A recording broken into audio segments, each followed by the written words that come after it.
Hello there. So, on today's discussion time video, I wanted to talk about the reality of being a small channel. I think they call us micro channels. Micro channels. I know, little bit patronizing and insulting, but oh well.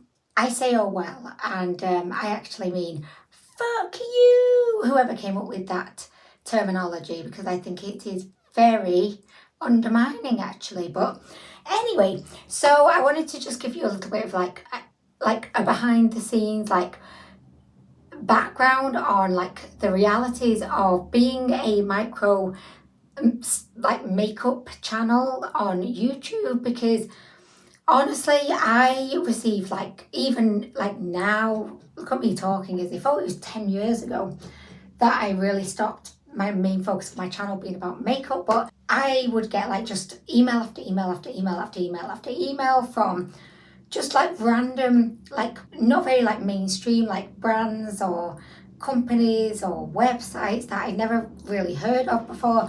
Probably most of them were scams, but I don't know what this stain is, by the way. I have no idea. It's been there for a while. So, yeah, I would get all of these emails saying, hey, we would love to say, well, actually, what they would say is, hey, we're huge fans of your channel. We absolutely love your content. We think you are the best at what you do. And we would absolutely love to have you try out our product to show your followers. It got old after a while, and I became very cynical about it, but definitely at first I would be so excited. It was kind of like some fucking idiots phoning me. Why? And I don't mean effing idiot. I just mean why are they calling me? My thoughts on people calling me. We've gone past the window of opportunity of when I will actually answer a phone call. Yeah, so in the early days when I started to get these emails, I would be really, really excited. I'd be like, oh my gosh, I'm starting to have companies reaching out, maybe sending me products. And at first, I would just respond and say, oh yeah, that would be absolutely awesome. Please send it over. What you would normally find is they would reply with a really long generic email with anywhere from 5 to 20 different points on, we want your video to be at least 10 minutes long. We want you to cover all of these main points. We want you to make sure that you include these links within the description of your video. You must get the video up within a week of you receiving the products. It came with all of these kind of very rigid stipulations, but at no point were they offering to maybe pay you for doing that free bit of marketing for them. At no point did they say, look, we're happy to pay for this because it's going to take your time to create this video, so we're happy to compensate you. There's no mention of that, but there is all of the mention of all the fine detail that they are insistent that they want you to put into that video. And literally the product, it could just be a facial massager that retails for £10. So you have to review the product yourself first, then you have to actually film the video. That could take anywhere from 30 minutes to an hour and a half. Then you've got to edit the video, which could take an hour, it could take 2 hours. So it's a lot of time that they're expecting you to devote to reviewing this product, making sure that you meet all of their very strict criteria, and they don't offer to compensate you. I think they feel like the compensation is in the free product. It's still taking the piss, and I don't think it's acceptable. So at first I would be really excited about these offers, and I'd be like, oh yeah, great.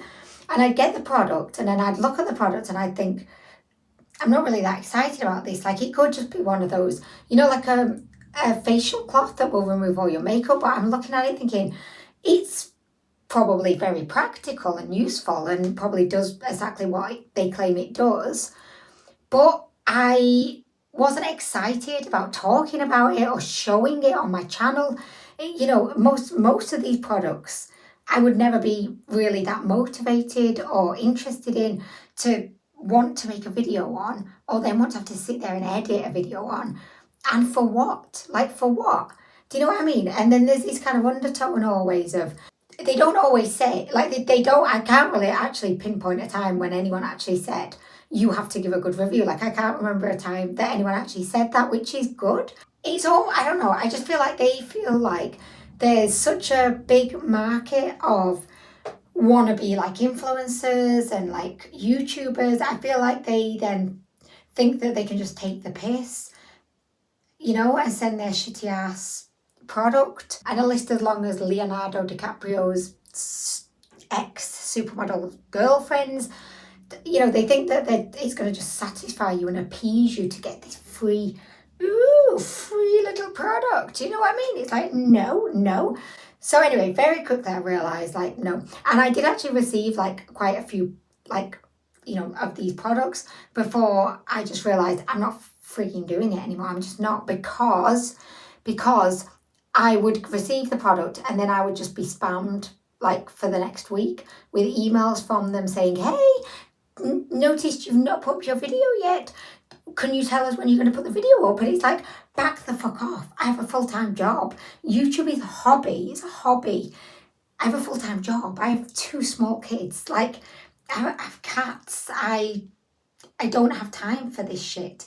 And you can't be putting pressure on me to be creating a free marketing video for you because you gave me free product that's worth like £5. So that happens a lot. And I just wanted to say, like, if you're a smaller like influencer or smaller like YouTuber or content creator, I would say, you know, don't feel like you have to accept every single like offer that comes your way, and especially not if they are not willing to compensate you. Time is precious, and if you're giving up your time to do something that will benefit someone else, really, like, not all the time, of course, like, not, this does not apply all the time, that goes without saying, but if a brand is sending you a product and expecting you to create content about it, like, you should expect to be in some way compensated for that, and not just with a free product. Like, say if the product was something that was very valuable, it was worth a lot of money, or just something that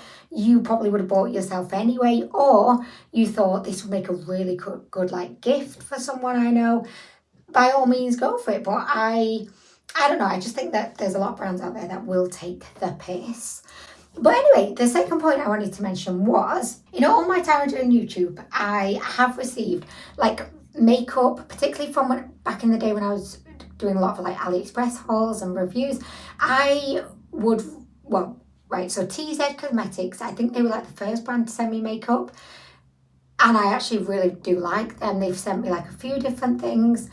But then we also had, obviously, YouCamBe. Like, I love YouCamBe. YouCamBe, in my eyes, everything that brand should be. I have received YouCamBe products. I've loved them. I've given them like really like amazing, glowing, positive reviews because I love their products.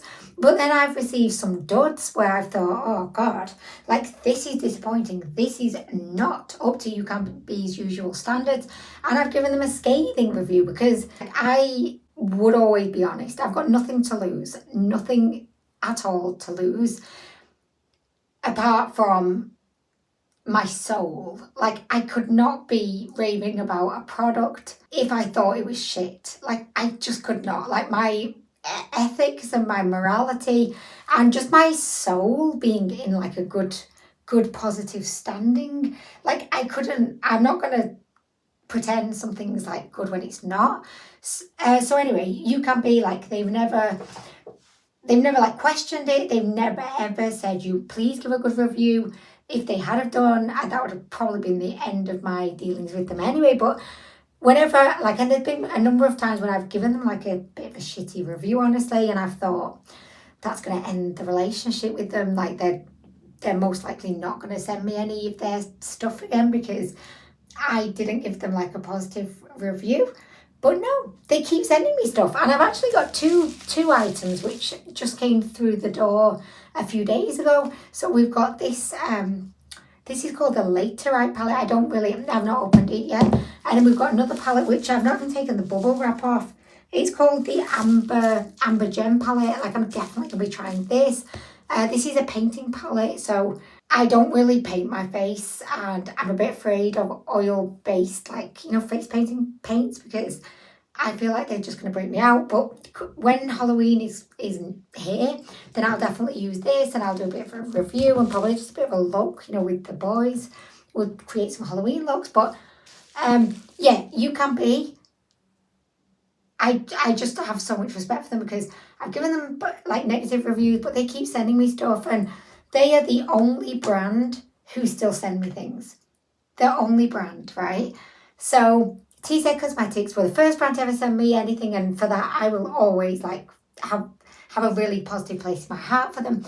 They sent me some other stuff and I gave them a bit of a shitty review, and then I never got anything else from them. Then I think, I don't know if Beauty Glaze sent me some stuff, like, because a lot of the time on AliExpress, because so you've got lots of different stores and they'll all sell you can be or Beauty Glazed or Handayan or Kamaju. They will all like just stock the items. So occasionally, like, you would just get like a store like sending you stuff. Camuse sent me stuff. Like, a lot of the time, I've only been sent things like one time by a brand, and I feel like because I probably wasn't overwhelmingly like positive, like I just never got anything else. Or maybe it was just the fact that I didn't get a lot of views on my video. I mean, that could be it. I don't know which one it is. I can't say for sure, but it's just like a one-time thing. You give a honest, maybe bit of a savage review, and you never get anything back. And also, there was, and it really like, it does like hurt my heart. Well, it doesn't actually. No, I'm just being a bit dramatic. It doesn't hurt my heart at all, but I feel a bit bad about mentioning this brand because I really, really love them. Like, I really love them. I thought they were the most amazing, unique, innovative, interesting brand. But Kaleidos Makeup. So Kaleidos Makeup, they sent me, I think maybe like 2 collections they sent me, and I really loved Kaleidos Makeup. Like, I really, really loved them, and I don't think I did give a negative review, like, because I've loved all of their products. Like, some of their products, like my favourite products that I still use to this day. So I don't actually think that I ever received any products from them that I didn't like. But one day they just cut me off, blanked me, and that was it. And it's a bit of a cutthroat world, really. I think maybe smaller brands, when they're starting out, they probably appreciate the fact that the bigger YouTubers probably are not going to be interested in their products. So then they send it to the micro influencers. And then maybe as they gain some popularity, then they maybe look to sending their products to like larger influencers or YouTubers. I don't know what it is, but that probably seems quite reasonable, and that's fine, and that's just the way of the world, and I get it.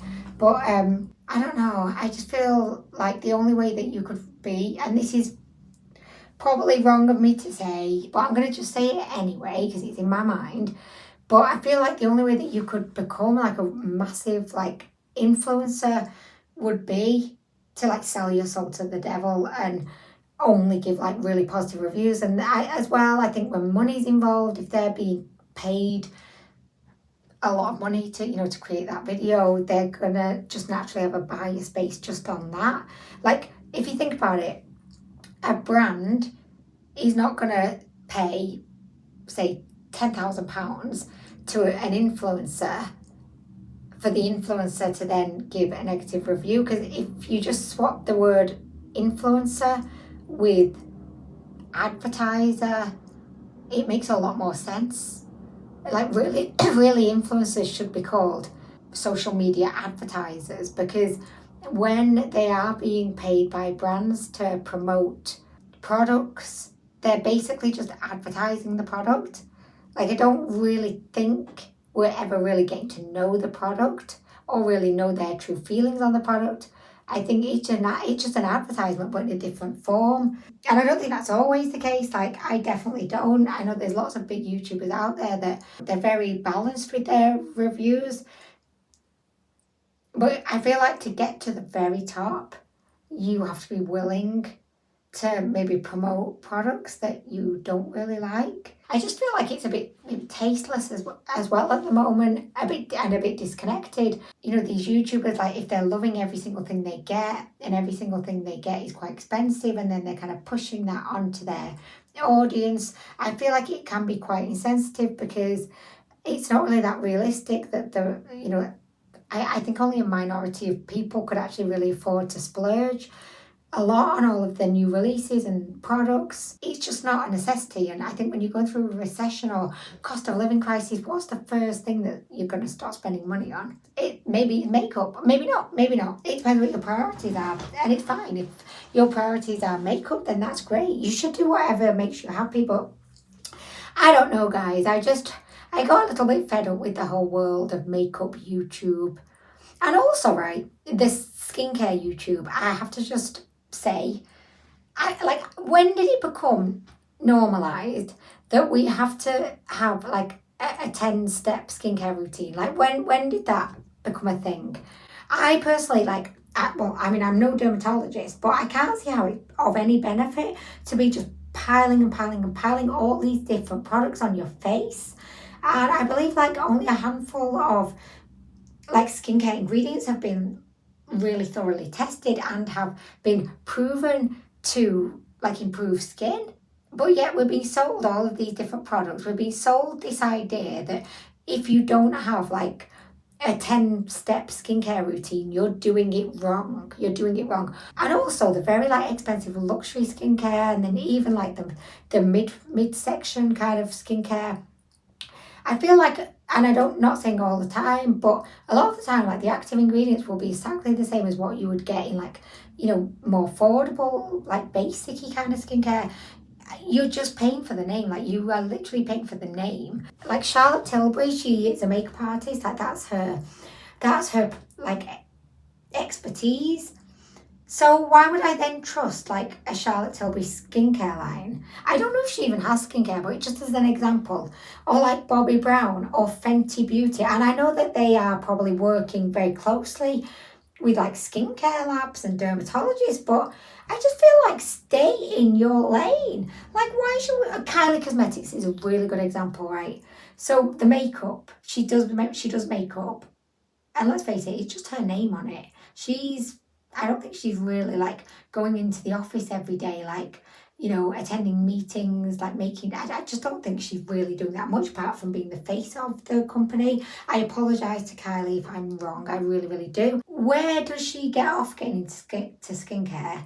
And why should you be spending like 4 times the amount on her face cleanser when you could buy CeraVe one? CeraVe are a very established, respected clinical skincare brand.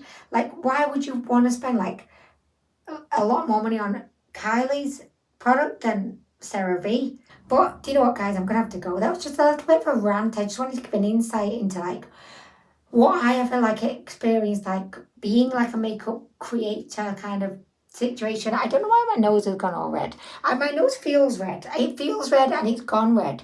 And I don't know why. Normally it does this when I've been crying, but I've not been crying. I'm a bit cold though, so it could be because I'm cold. But anyway, I'm going to take my Rudolph the Reindeer Red-Nosed self off. I'm going to do something else. I don't know what. But anyway, I hope that you've enjoyed the video. If you've got any questions, let me know in the comments down below. And I hope to see you in the next one. Bye.